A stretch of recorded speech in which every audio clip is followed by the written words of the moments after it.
পয়লা June সারা দেশে রয়েছে সপ্তম তথা শেষ দফার নির্বাচন। বাংলায় 9টি আসনে ভোট গ্রহণ হবে। এছাড়াও থাকছে বিধানসভার একটি উপনির্বাচন। এই বঙ্গে যে কয়টি কেন্দ্রে লোকসভার ভোট হচ্ছে তাতে ভোটার সংখ্যা 1,63,40,000। স্পর্শকাতর পোলিং স্টেশনের সংখ্যা 17,470টি। মহিলা পরিচালিত বুথের সংখ্যা 2,791টি। মডেল পোলিং স্টেশনের সংখ্যা 72টি। সপ্তম দফার লোকসভা ভোটের জন্য মোট প্রার্থীর সংখ্যা 124। তৃতীয় লিঙ্গের একজন প্রার্থী রয়েছেন দক্ষিণ কলকাতা কেন্দ্রে।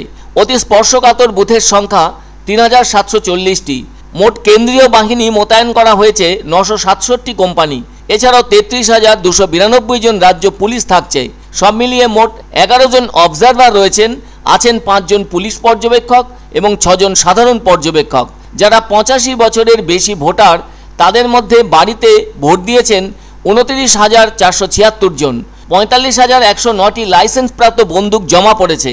কাজ করছে ফ্লাইং স্কোয়াড ও স্ট্যাটিক্স সার্ভিলেন্স। উদ্ধার হয়েছে 1006টি বোমা। এছাড়াও উদ্ধার হয়েছে 4,36,39,000 নগদ টাকা।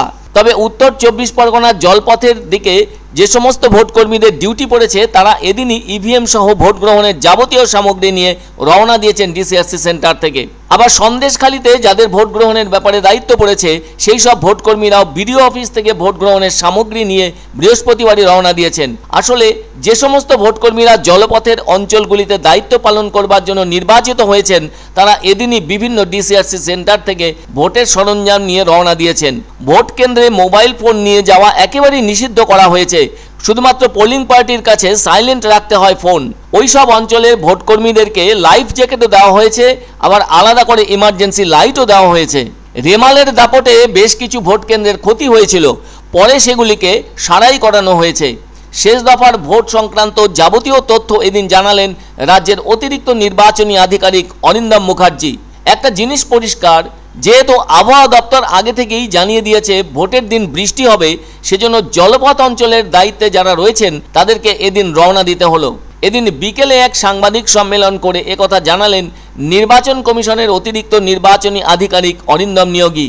তিনি আরও জানান, যে সমস্ত জায়গার রাস্তা ভেঙে গিয়েছিল দ্রুততার সঙ্গে ওইসব রাস্তাও সারিয়ে তোলা হয়েছে। সব মিলিয়ে সাজো সাজো রব শুরু হয়েছে শেষ দফার ভোটকে কেন্দ্র করে। কোথাও যাতে কোনো রকম অপ্রীতিকর অবস্থা না দেখা দেয় সেজন্য সব ধরনের ব্যবস্থা গ্রহণ করা হয়েছে। আবার ভোটাররা যাতে ঠিকমতো বুথে এসে ভোট দিতে পারেন সেজন্য প্রশাসনের পক্ষ থেকে তাদেরকে আশ্বস্ত করা হয়েছে। বরানগর বিধানসভায় লোকসভা ও বিধানসভার উপনির্বাচন মিলিয়ে প্রার্থীর সংখ্যা 22 জন, যার মধ্যে দমদম লোকসভার প্রার্থীর সংখ্যা 14 জন আর বরানগর বিধানসভার উপনির্বাচনে প্রার্থীর সংখ্যা 8 জন। এক্ষেত্রে সমস্ত প্রার্থীর পক্ষে এজেন্ট দিলে ওখানকার প্রত্যেক বুথে 22 জন করে এজেন্ট দিতে হবে, যার অর্থ তাদের সবাইকে বসতে দিতে হবে। সেটাও তো কম কঠিন ব্যাপার নয়, যা নিয়ে চিন্তার ভাঁজ পড়েছে কমিশনের কপালে। বরানগরে 252টি বুথের ভেতর 32টি বুথ ছোট বলে চিহ্নিত করেছে নির্বাচন কমিশন।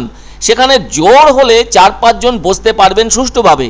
যাই হোক, সব কিছুই চূড়ান্ত হয়ে গিয়েছে, ফলে আপাতত আর সেভাবে কোনো সমস্যা নেই। লোকসভা সাধারণ নির্বাচন অর্থাৎ শেষ পর্যায়ের ভোট নেওয়া হবে আগামী 1 জুন সকাল 7টা থেকে সন্ধ্যে 6টা পর্যন্ত। এবং এই লোকসভা ভোটের সঙ্গে সঙ্গে একটি বিধানসভা উপনির্বাচন রয়েছে।